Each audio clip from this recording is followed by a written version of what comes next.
आज के वीडियो में क्वेश्चन नंबर 4 को डिस्कस करेंगे जो तो एक्सरसाइज नंबर 3.2 का है। ठीक है, इसमें सेक एक्स की वैल्यू दे रखी है 13/5।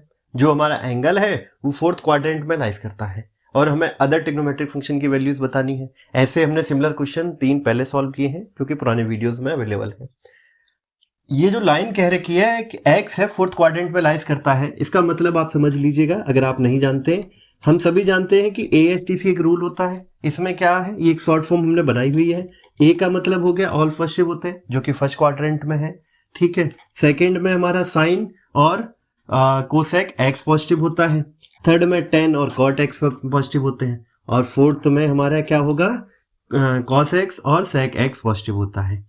तो ये जो हमें कहा गया है कि एक्स फोर्थ में लाइज कर रहा है, वो इनडायरेक्टली ये कहा गया है कि जो वैल्यूज निकलेंगी उनमें कॉस एक्स और सेक एक्स ये दोनों वैल्यूज तो पॉजिटिव होंगी और बाकी जो वैल्यूज होंगी या बाकी जो ट्रिग्नोमेट्रिक फंक्शन होंगे उनकी वैल्यूज क्या होंगी, नेगेटिव होंगी। यानी कि इस एक लाइन से हमें जो साइन डिसाइड करना था वो इन्होंने कर दिया। ठीक है, सॉल्व करते हैं इसी क्वेश्चन को। ठीक है, पाइथागोरस थ्योरम लगा के यूज करेंगे। बेसिक स्ट्रक्चर पे बात कर ले। इसको मैं हटा देता हूं, उम्मीद है ये समझ गए होंगे आप। बेसिक डायग्राम बनाते हैं। सबसे पहले इसको मैं बार बार इसलिए ड्रॉ करता हूं अपने वीडियो में जिससे आप इससे फेमिलियर हो जाएं और आपको चीजें आसानी से समझ आए, क्योंकि बेसिक डेफिनेशन आना बहुत जरूरी है। कितना भी कॉम्प्लिकेटेड क्वेश्चन क्यों ना हो, अगर आपको बेसिक कॉन्सेप्ट क्लियर है तो इजिली सॉल्व कर पाएंगे। ये हमने कोऑर्डिनेट एक्सिस ड्रॉ की हुई है, इसे एक्स एक्सिस नाम दे देते हैं, इसे वाई। ये नेगेटिव एक्स है तो एक्स डैश बोल दिया और ये नेगेटिव वाई है तो वाई डैश बोल दिया। हमेशा की तरह इनका जो ओरिजिन है वो ओ है, नाम दिया हुआ है ओ। एक यूनिट सर्कल है जिसे हमने ड्रॉ कर लिया। यूनिट सर्कल का मतलब हो गया रेडियस 1 होगी। ठीक है, क्या कहा गया है, फोर्थ क्वाड्रेंट में एंगलाइज करता है। हमने एक एंगल ड्रॉ करना है। यहाँ एक पॉइंट है और यहाँ से एक टेंजेंट लाइन हमने एक्स एक्सिस पर ड्रॉ की हुई है जिसे एम नाम दिया हुआ है और ये टेंजेंट है। तो ये हमारा जो एंगल बना है ये राइट एंगल है। तो ये जो ट्राइंगल क्रिएट हुआ ये राइट एंगल ट्राइंगल होगा, PMO। ये क्या है, राइट एंगल ट्राइंगल है, राइट एंगल। ठीक है, राइट एंगल ट्राइंगल है तो पाइथागोरस थ्योरम यूज हो जाएगी। तो हम इसी में पाइथागोरस थ्योरम यूज करेंगे। बेसिक डेफिनेशन से सारा यूज करके हम इसे सॉल्व करेंगे। ठीक है, क्या दे रखा है, हमें दे रखा है सेक एक्स की वैल्यू को, sec x is equal to 13/5। ठीक है, सेक एक्स से हम कॉस की वैल्यू को निकाल देंगे। ठीक है, कॉस एक्स क्या होता है, 1 सेक एक्स होगा, रेसिप्रोकल वैल्यूज है। तो ये हम रखेंगे तो वैल्यू कितनी आ जाएगी, 5/13। ये किसकी वैल्यू हो गई, कॉस की। ठीक है, साइन जैसा कि मैंने अभी बताया फोर्थ में कौन है, कॉस एक्स और सेक एक्स। ये आपके क्या होंगे, पॉजिटिव होंगे, बाकी ये सब क्या होंगे, निगेटिव होंगे। तो साइन पॉजिटिव ही रहेगा क्योंकि जो एक्स है वो फोर्थ क्वाड्रेंट में लाइज कर रहा है। ठीक है, अच्छा, पाइथागोरस थ्योरम की मैंने बात कही थी, यूज करते हैं। कॉस है, कॉस आपका अगर basic definition right angle triangle के केस में बात करें तो क्या होगा, बेस अपॉन हाइपोटेन्यू होगा कि नहीं होगा, हाइपोटेन्यू होगा। तो इस राइट एंगल ट्राइंगल जो कि हमारा है PMO, ठीक है, बेस क्या है MO, हाइपोटेन्यू क्या है PO। ठीक है, अच्छा, इसका मतलब क्या हुआ, जो वैल्यू दे रखी है MO, वैल्यू क्या होगी इसकी 5, क्योंकि कॉस की वैल्यू क्या है 5/13। PO की वैल्यू क्या होगी 13। इतनी बात क्लियर कि नहीं क्लियर। अब हमें निकालना है इसका एल्टीट्यूड जो कि PM है। ठीक है, ठीक है, in triangle PMO using Pythagoras theorem।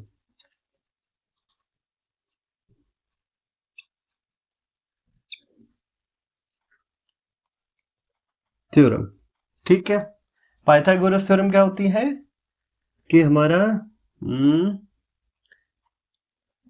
PO square क्या इक्वल होगा आपके MO स्क्वायर के प्लस PM स्क्वायर के। यही पाइथागोरस थ्योरम है, यानी hypotenuse square equal to base square plus altitude square. ठीक है, दो वैल्यूज हमें दे रखी है, क्या हाइपोटेन्यूज दे रखा है जो कि आपका 13 का स्क्वायर है। ठीक है, बेस का हमें दे रखा है 5, ठीक है, जो 5 का स्क्वायर हो गया, और हमें एल्टीट्यूड की वैल्यू बतानी है पी एम स्क्वायर की, जो तो पी एम स्क्वायर होगा वो रूट हो जाएगा किसका, अच्छा 13 का स्क्वायर कितना होता है 169, ठीक, 5 का 25, ये सिंपल सी मैथ कैलकुलेशन है, हमने यहाँ स्क्वायर -25 और स्क्वायर हटाएंगे तो रूट आ जाएगा। ये वैल्यूज आएगी 144 जो कि 12 का स्क्वायर है। ठीक है, तो हमने अपनी वैल्यूज निकाल ली इस केस में, एल्टीट्यूड की 12, ठीक है। अच्छा एल्टीट्यूड आ गया तो साइन की वैल्यू भी आ जाएगी ना। चलो शुरू करते हैं यहां से।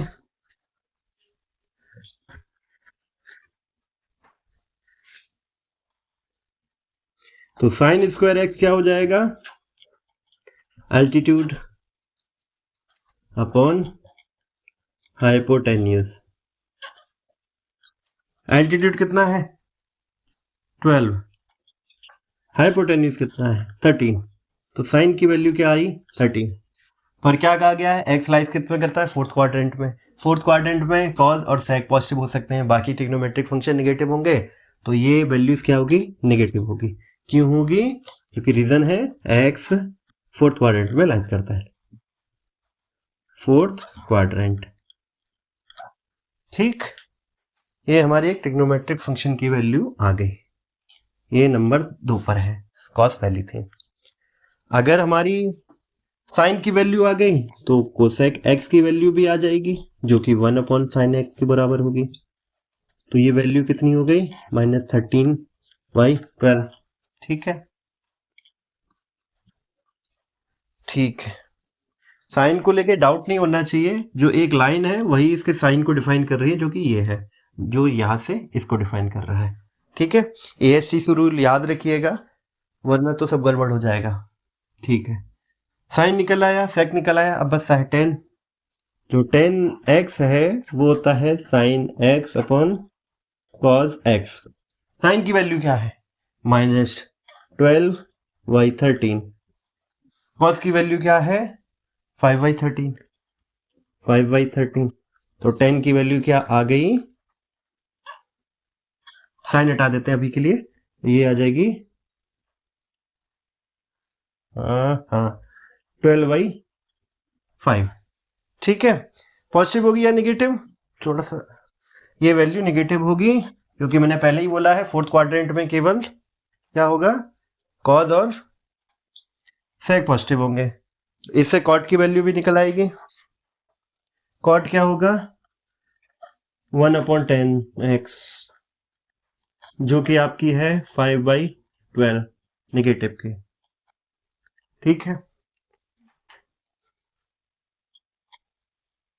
ठीक है, ये आपका 12 है। ठीक है, पांचों वैल्यूज आ गई हमारे पास, देख लेते हैं 1 2 3। ठीक है, सारी वैल्यूज हमने निकाली, उम्मीद है ये क्वेश्चन आपको समझ आया होगा, इसमें कोई डाउट की गुंजाइश नहीं है, जो गलती होगी वो आपको इसके साइन को लेके होगी, जिसके लिए आपको ये जो लाइन दे रखी है कि x lies in particular quadrant, इसको समझना होगा। इसके बाद ASTC रूल से आपको साइन डिसाइड करनी होगी, कौन सा फंक्शन पॉजिटिव होगा कौन सा नेगेटिव होगा, वैल्यूज आप इस पर्टिकुलर मेथड को लगा के कर सकते हैं, और साइन हम इस रूल को यूज करके डिफाइन कर देंगे। उम्मीद है ये क्वेश्चन आपको समझ आया होगा। आगे की वीडियो में अदर क्वेश्चन को डिस्कस करेंगे, इसका एक क्वेश्चन और पेंडिंग है सिमिलर है, उसको भी डिस्कस करेंगे। धन्यवाद।